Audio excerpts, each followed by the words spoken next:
उपहार स्वरूप एक लैपटॉप का भी उन्होंने उसको अर्पण किया है। इसकी इस सफलता पर चांदनी विश्वकर्मा मध्य प्रदेश की एक ऐसी बेटी जिसने मध्य प्रदेश में कक्षा 12वीं की परीक्षा में 98.8% अंक प्राप्त कर मध्य प्रदेश की प्रावीण्य सूची में प्रथम स्थान प्राप्त कर अपनी असाधारण प्रतिभा का परिचय दिया है। आपकी तालियां बजती रहें। जब तक चांदनी विश्वकर्मा मंच पर है तालियां बंद नहीं होना चाहिए। करतल ध्वनि के साथ हम हमारी चांदनी का उत्साहवर्धन करेंगे। चांदनी की यह उपलब्धि निरंतर नई ऊंचाइयों को छूती रहे, इसी मंगल कामना के साथ चांदनी को हार्दिक शुभकामनाएं। माननीय मुख्यमंत्री जी और हमारे विधायक श्री भगवान दास सबनानी जी का आशीर्वाद आप पर सदा बना रहेगा, ऐसी हमारी कामनाएं हैं। आप मुस्कान कुशवाहा जी भी आ जाए मंच के पास में। मुस्कान कुशवाहा जी, उनकी मम्मी श्रीमती हेमलता कुशवाहा जी और उनके पिता श्री शशिकांत कुशवाहा जी मंच के समीप आ जाएं। मुस्कान कुशवाहा जी मंच के पास आ जाइए।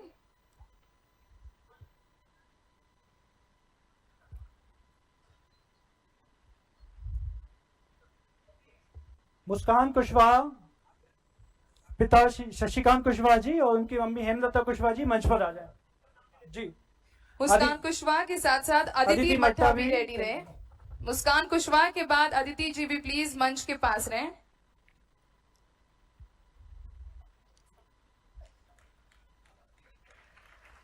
अब हम सम्मानित करने जा रहे हैं ऐसी मेधावी छात्रा को जिसने अपने परिश्रम, अनुशासन और अटूट आत्मविश्वास से सफलता का स्वर्णिम अध्याय लिखा है।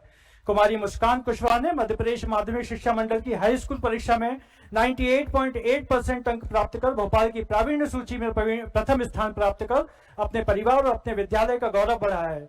उनकी यह उपलब्धि हमें यह संदेश देती है कि दृढ़ संकल्प और निरंतर परिश्रम से सफलता निश्चित रूप से प्राप्त होती है। ईश्वर से प्रार्थना है कि आप इसी प्रकार सफलता के नए आयाम स्थापित करते हुए देश और प्रदेश का गौरव बढ़ाती रहें। कुमारी अदिति मट्टा से भी अनुरोध है और उनकी मम्मी श्रीमती प्रेरणा मट्टा जी और उनके पापा श्री आशीष मट्टा जी से अनुरोध है कि कृपया मंच के पास आने का कष्ट करें। अदिति मट्टा जी आगे। जोरदार तालियों के गड़गड़ाहट के साथ हम आमंत्रित करते हैं कुमारी अदिति मट्टा जी, उनके पिता श्री आशीष मट्टा जी एवं उनकी माता जी श्रीमती प्रेरणा मट्टा जी। कुमारी अदिति मट्टा ने सीबीएसई इस अवसर पर IIIT के श्रीमान director doctor Ashutosh Kumar Singh ji, doctor mini Mehra जी, इस कार्यक्रम की संयोजक श्रीमती आरती अनेजा जी, संचालन कर रहे श्रीमान शैलेंद्र निगम जी, इस कार्यक्रम में अलग अलग स्थानों से अपनी प्रतिभाओं की पूंजी लेकर समाज के सामने गौरवान्वित होने वाले सभी भाइयों बहनों, उनके अभिभावकगण, जोरदार ताली बजा करके सभी इस पूरे आयोजन का आनंद ले। शिक्षाविद, साहित्यकार, कलाकार, प्रिय छात्र, अलग अलग प्रकार से सब अपनी अपनी प्रतिभाओं के बलबूते पर इस गौरवान्वित करने वाले अवसर पर नव प्रयास सांस्कृतिक एवं सामाजिक विकास समिति भोपाल द्वारा प्रतिभा सम्मान समारोह में 551 अलग अलग प्रतिभागियों को आपने ये मौका दिया। 2026 लगातार तीसरे साल प्रतिभाओं को पुरस्कृत करने का माननीय विधायक जी का प्रयास, मैं आपकी सराहना भी करता हूं और जोरदार ताली बजाकर भगवान दास सबनानी जी को बधाई देना चाहता। ये केवल पुरस्कार वितरण का कार्यक्रम नहीं है, सच में हमारे अलग अलग प्रतिभाएं अपने परिश्रम की पराकाष्ठा करती है और संस्कार और राष्ट्र निर्माण के इस महासंकल्प में अपनी क्षमता, बुद्धिमत्ता, युक्ति, समय की सदुपयोगिता, ऐसे कई कारणों से अपने आप को उस रूप में लाती कि वो पुरस्कृत होकर के समाज के सामने अपना नया परिचय पाते हैं। हम सब सौभाग्यशाली, आज के इस युग में, खास करके बदलते दौर में देश जिस प्रकार से बदल रहा है, लेकिन हमारे अपने संस्कारों के आधार पर हजारों साल से भारत की विशेषता रही है कि हमारी सुसंस्कृत जीवन शैली, इसको सनातन संस्कृति भी कह सकते हैं, मानवता के योग्य गुणों से संचित वसुदेव कुटुंबकम की उस उदात्त भावना के बलबूते पर दुनिया के सामने हमारे अपनी क्षमता योग्यता से हर बार, हर समय, हर युग में, हर कल्प में हमारी प्रतिभाओं ने दुनिया के अंदर मानवता को जीवित किया है। मैं केवल एक छोटा सा आपको एहसास कराना चाहूंगा। अभी अभी केवल हमारे और हमारे आसपास के लोगों के भी संस्कार किस प्रकार से होते हैं, बोलने के लिए है और यहीं छोड़ देना। एक राष्ट्र अध्यक्ष ने एक शव यात्रा के दरमियान एक टिप्पणी कर दी, और टिप्पणी यह कर दी कि हम चाहते तो ये सारी लीडरशिप मौजूद है, तो सारी लीडरशिप को यहाँ खत्म कर सकते हैं। और एक जिसके घर में ये सब हो रहा था, उनके लोगों ने अपनी टिप्पणी दी कि ये आपकी संस्कृति बताती कि आप क्या कह रहे हो, और हमारी संस्कृति, हमारी सभ्यता और इतिहास बताता ऐसे मामलों में बोला तो छोड़ो, सोचा भी नहीं जा सकता है। और ये हजारों साल से भारत और भारत की संस्कृति ने दुनिया के सामने अपने इसी भाव को लेकर के भारत की पहचान बनाई है। मुझे इस बात की प्रसन्नता है। अब यशस्वी प्रधानमंत्री के लिए जोरदार अभिनंदन करें, श्रीमान नरेंद्र मोदी जी के लिए। और एक उदाहरण देके मेरी बात को समझाना चाहूंगा कि हमारी अपनी लोकतांत्रिक व्यवस्था का क्या महत्व है। आजादी के पहले युवाओं ने देश की आजादी के लिए अपने प्राण उत्सर्ग किए।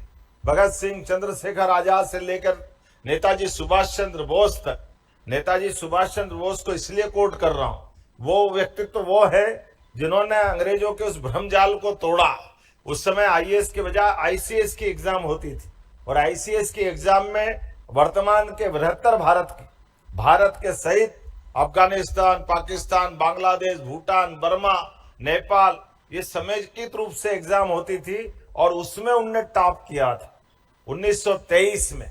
और टॉप करने के पीछे वो भ्रम जो अंग्रेजों ने फैलाया था कि ये आईसीएस पास करने वाले हमारे अंग्रेज कुल के ही लोग होते हैं, उनमें योग्यता है, और उस योग्यता के आधार पर वो अपनी बड़े बड़े पोस्ट पाते हैं। लेकिन नेताजी सुभाष चंद्र बोस ने अपनी परीक्षा पास की, और परीक्षा पास करने के बाद वो मार्कशीट लेकर के उस मंच पे खड़े हुए, और ये अपने आप में वो प्रतिभा, उनकी जगह कोई और होता तो अंग्रेजों की नौकरी करके वो अपने जीवन की गुजर बसर करता। लेकिन वो अपनी मार्कशीट फाड़ते हैं कि मैंने ये एग्जाम इसलिए पास की ताकि भारतीय लोगों को अपने स्वाभिमान के साथ अंग्रेजों के सामने खड़ा होने का मौका मिले कि हाँ, केवल तुम में बुद्धिमत्ता नहीं है, तुमसे ज्यादा हम इस मामले में आगे हैं। लेकिन आपकी नौकरी को भी लात मारते हैं अपनी क्षमता योग्यता से। और बात का क्रम हमारे सबके सामने है। आज बदलते दौर में भारत के अंदर प्राण के उत्सर्ग करके आजादी की जरूरत के लिए लड़ने की आवश्यकता नहीं, लेकिन हमारी प्रतिभाएं दुनिया के सामने अलग अलग प्रकार की चुनौतियों को स्वीकार करके अपनी क्षमता, योग्यता, बुद्धिमत्ता से अपनी पहचान बनाए, देश का मान सम्मान बढ़ाए। इसलिए यशस्वी प्रधानमंत्री श्रीमान नरेंद्र मोदी जी अनथक प्रयास कर रहे हैं। जोरदार अभिनंदन श्रीमान प्रधानमंत्री नरेंद्र मोदी जी के लिए करें। यह हमारे सामने मिसाल है। जैसे हमारी चांदनी का भी उदाहरण देखते, चांदनी के घर हम गए थे, उनकी कठिनाइयों के बीच चांदनी ने अपनी प्रतिभा के बलबूते पर 12th की एग्जाम में जो अपनी रैंक हासिल की है, मैं मान के चलता हूं कभी कभी ये प्रतिभाएं किस प्रकार से दिखती है, इसके उदाहरण भी दिखते हैं। नरेंद्र मोदी जी और मनमोहन सिंह जी के बीच में कभी तुलना करके देखें। वैसे तुलना किसी से होती नहीं है, लेकिन केवल एक बात की तुलना करके मैं अपने इस भाषण को अपने समारोह की तरफ ले जाऊंगा। हमारे सबके सामने राजीव गांधी जी के जमाने से एक चैलेंज रहता था कि हम गरीबों के लिए शासन की योजनाओं का पैसा पहुंचाते हैं, लेकिन राजीव गांधी ने कहा कि मैं 1 रुपया भारत सरकार दिल्ली से पहुंचाता भारत सरकार की तरफ से, लेकिन नीचे तक पहुंचते पहुंचते सिस्टम की कमियों के कारण से केवल 15 पैसे नीचे पहुंचते। ये चुनौती उनको लगती थी। ये चुनौती 1980-84 के बाद से लगा करके जब तक हम सब देखते हैं, एक वित्त के मामले में बहुत जानकार हमारे वित्त मंत्री बने, पहले गवर्नर भी थे मनमोहन सिंह जी, फिर 2 बार प्रधानमंत्री भी बने, और उन्होंने अपने खुद के भाषण में कहा कि भाई ये जीरो बैलेंस का खाता खोलने के लिए 37 रुपए का खर्चा आता है। तो जीरो बैलेंस जब माननीय नरेंद्र मोदी जी ने प्रधानमंत्री बनने के बाद कहा कि मैं जीरो बैलेंस में खाता खोलने की घोषणा करता हूं, तो मनमोहन सिंह जी ने मजाक बनाया था, लेकिन एक चाय वाले को ध्यान में आया कि जिसका पैसा उसके खाते में सीधे पहुंचा दो, तो सीधा खाता खोलो बगैर पैसे के। 80 करोड़ से ज्यादा लोगों के खाते खोले गए। जोरदार अभिनंदन करो। ये हमारे आज की दिशा में जो जिसका हक है डीबीटी के माध्यम से वो उस तक पहुंच रहा कि नहीं पहुंच रहा। कोविड के समय में बनने वाली दवाइयों ने हमारे वैज्ञानिकों का मान सम्मान बढ़ाया। आज हर चुनौती उठा करके उसका मुकाबला करने के लिए हमारी भारत की प्रतिभाएं अपने बढ़ चढ़ करके मौका देखती है और अपने मौके को मुकाम तक पहुंचा करके हम सबको गौरवान्वित करती। आज के इस अवसर पर जब मैं हमारी संस्था की तरफ से सच में विधायक तो कई बनते, लेकिन विधायक अपनी क्षेत्र की प्रतिभाओं को ऐसे गौरवान्वित करने का मौका दे, उनको सम्मानित करे परिवार के साथ, तो ये कई लोगों को प्रेरणा मिलती है। मैं बधाई देना चाह रहा हूं आज के इस अवसर पर सभी अलग अलग क्षेत्र की प्रतिभाओं को, जिनके भरोसे से हम ये कार्यक्रम की शोभा और उसका आनंद देख रहे हैं। मैं विलंब से आने की क्षमा भी चाहता हूं, क्योंकि मैंने तय किया था कि मैं अपने कार्यक्रम के बीच इसमें जरूर समय दूंगा, लेकिन मैंने ईमानदारी से प्रयास किया है कार्यक्रमों के बीच की अपनी व्यस्तता कारण से, लेकिन फिर भी विलंब से आया तो क्षमा भी चाहता हूं। लेकिन जब मैंने कमिटमेंट किया कि मैं इस कार्यक्रम में जरूर उपस्थित रहूंगा, तो मैंने कहा कि हमारे राज्य की प्रतिभाओं के लिए अगर उनके बीच कुछ समय जाता तो जरूर देना चाहिए।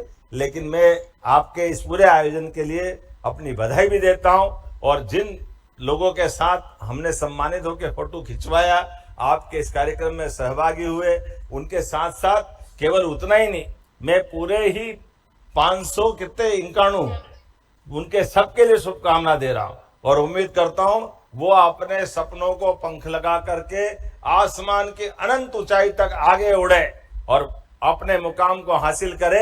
यही शुभकामना देते हुए मेरी बात को समाप्त करता हूं। मेरी अपनी ओर से पुनः अच्छे कार्यक्रम की बधाई। बहुत बहुत धन्यवाद। भारत माता की जय।